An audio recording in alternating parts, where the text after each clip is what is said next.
పిల్లరా, యోసేపు కూడా దేవుడితో సహవాసం చేస్తూ ఉన్నాడు.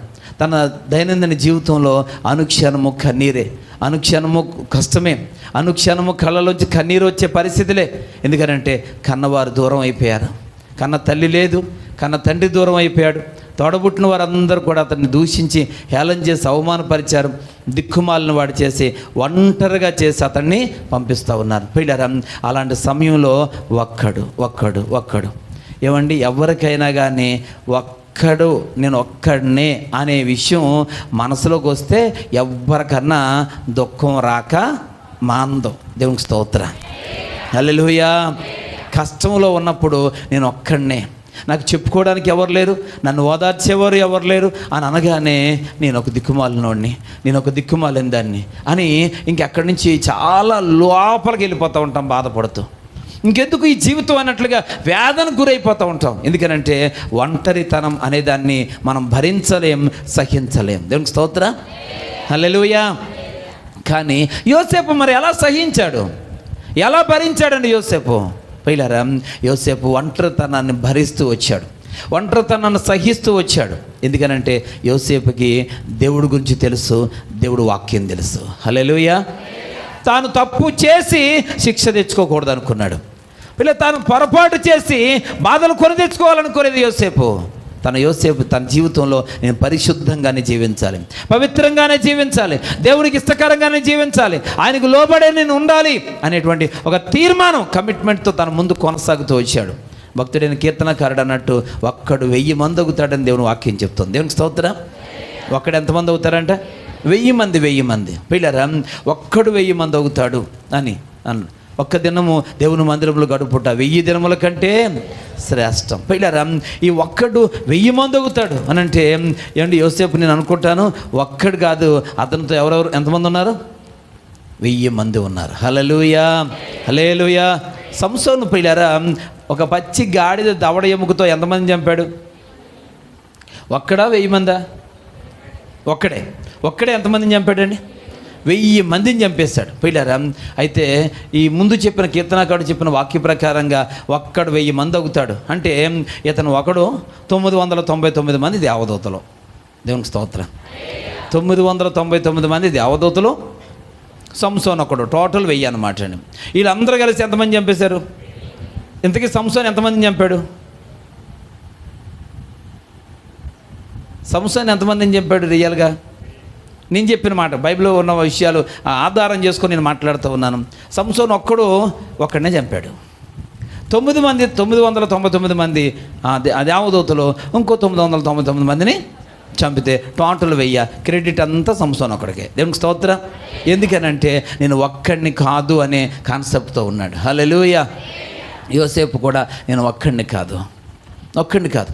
దేవునికి భయపడి దేవుని వాక్యానుసారంగా జీవించే వారికి కీర్తనకారుడు అంటాడు, ఆయన యెహోవా యందు భయభక్తులు కలిగి ఆయన త్రోవల యందు నడుచువారు ధన్యులు. యెహోవా యందు భయభక్తులు గలవారి చుట్టూ ఆయన దూతలు కావలి ఉండి ఆ ధన్యులను దేవుడు కాపాడుతాడంట. కనుక దేవదూతలు పిల్లరా దేవుని బిడ్డలకు తోడుగా ఉంటారు. స్తోత్రం చెప్దామా? హల్లెలూయా. కాబట్టి ఇలా మనం ఆలోచన చేస్తే మనం ఒక్కరం కాదు. యోసేపు కూడా అనుకున్నాడు, నేను ఒక్కడిని కాదు, నేను భక్తుడిని, నేను దేవుని మీద ఆధారపడ్డాను, నేను ఒక్కడిని కాదు, నా ప్రయాణంలో దేవుడు నాతో పాటు ఉన్నాడు, నా ముందు ఆయన దేవదూతలు ఉన్నారు, నా వెనక దేవుని యొక్క దూతలు ఉన్నారు, దేవుడే నన్ను నడిపిస్తూ ఉన్నాడు అనేటువంటి నమ్మకంతో, విశ్వాసంతో పిల్లరా ఎన్ని రకాల కష్టాలు మనుషుల ద్వారా వచ్చిన, కుటుంబ సభ్యుల ద్వారా వచ్చిన, రాజుగారి ద్వారా వచ్చిన, రాజుగారి భార్య ద్వారా వచ్చిన పిల్లరా ఎంత మాత్రం కూడా యోసేపు తన యొక్క విశ్వాస జీవితంలో ఒక్క అడుగు కూడా వెనక్కి వెయ్యలేదు. దేవునికి స్తోత్రం. పోతిఫర్ భార్య పిల్లరా ఆయన హింసించి కొట్టించి జైల్లో వేయించింది. అవునా కదని చెప్పండి. ఏమండి ఒక వేయపోతే పోతిఫర్ని ఏమంటుంది ఆవిడ? నాకంటే ప్రాముఖ్యమా నీకు? నన్ను కాదని నువ్వేం చేయగలవు? చేయి చూద్దాం. ఈ రోజుల్లో కూడా చాలా కుటుంబాల్లో స్త్రీలైన వారు అంటారు ఏమని? ఆయన గారిని, సరే నన్ను కాదని నువ్వేం చేయగలవు చెయ్యి చూద్దాం అంటారు. పోతిఫర్ భార్య కూడా నన్ను కాదని నువ్వేం చేస్తావు చెయ్యి అని చెప్పేసి మొత్తం మీద కొంచెం చేస్తే ఆయన ఏం చేయడం, కొట్టేసి లోపల వేస్తాడు.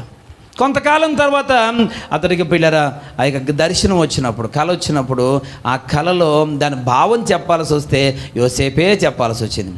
అప్పుడు కూడా పోతీఫర్ భార్య ఏమని ఉంటుంది? ఇప్పుడన్నా చెప్పండి.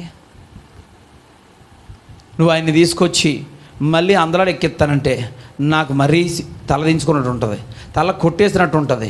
ఇక నేను కాదన్నవాడిని, నేను అభియోగం మోపిన తర్వాత శిక్షించబడి జైల్లో వేయబడిన వాడిని తీసుకొచ్చి నీవు ఏమంటున్నావు? ఇప్పుడు నేను పేరుకు మాత్రమే ఉంటాను, పరిపాలన అంతా నీదే అంటున్నావు.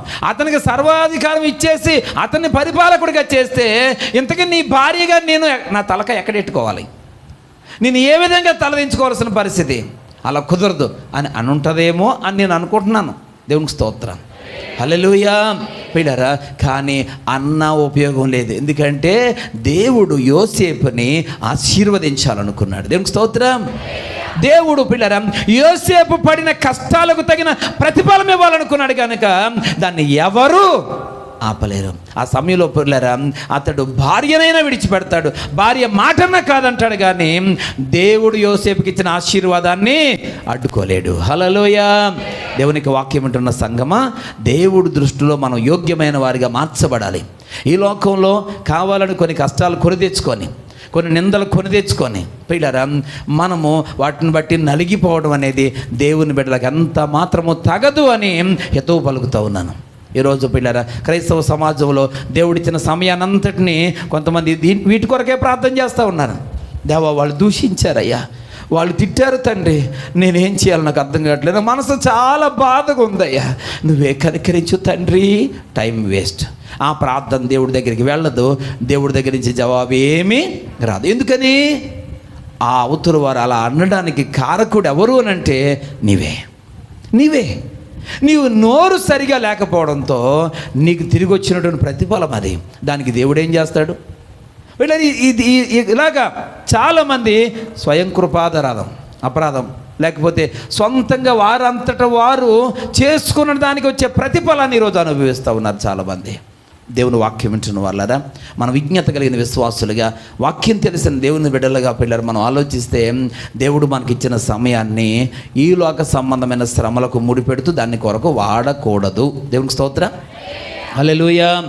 ఎన్ని రకాల కష్టాలు, శ్రమలు, శోధనలు వచ్చినా కానీ దేవుని సన్నిధిలో దేవా నేనున్నానయ్యా, నా జీవితంలో నీ కోసం నేను నన్ను సమర్పించుకున్నాను, ఇదిగో నీ మాట వింటాను తండ్రి, మీరు ఏది చెబితే అది చేస్తానయ్యా, మీరు వద్దన్నది నేను మానేస్తాను తండ్రి, మీరు వెళ్ళమన్న చోటుకి నేను వెళ్తానయ్యా, మీరు వెళ్ళొద్దన్న చోటుకి నేను మానేస్తాను, నువ్వు ఏది మాట్లాడమంటే అది మాట్లాడతాను, ఏది చేయమంటే అది చేస్తానయ్యా, నువ్వు వద్దన్నది నేను చేయనయ్యా, నీకు అక్కర్లేనిది నాకు కూడా అక్కర్లేదు, నీకు ఇష్టం లేనిది నాకు కూడా ఇష్టం లేదయ్యా, నేను నీతో సహవాసం చేస్తాను తండ్రి అని చెప్పి దేవుడి దగ్గర ఒక కమిట్మెంట్ చేసుకొని జీవితాంతకాలం దేవుడికి ఇచ్చిన మాటను నిలబెట్టుకోవడానికి ప్రాకులాడాలి. నిలబెట్టుకుంటూ ముందుకు సాగుతూ ఉన్నప్పుడు ఎవరి వల్ల ఎటువంటి ఆటంకాలు వచ్చినా, అభ్యంతరాలు వచ్చినా, కష్టాలు వచ్చినా, చివరికి పస్తులు ఉండాల్సి వచ్చినా, కొన్ని రకాల వేదనలు, హింసలు భరించాల్సి వచ్చినా ఎంత మాత్రము గుడికి కానీ ఎడము కానీ తొలగకూడదు. దేవుని వైపు చూస్తూ ముందుకు సాగితే దేవుడే మనకు సహాయం చేస్తాడు.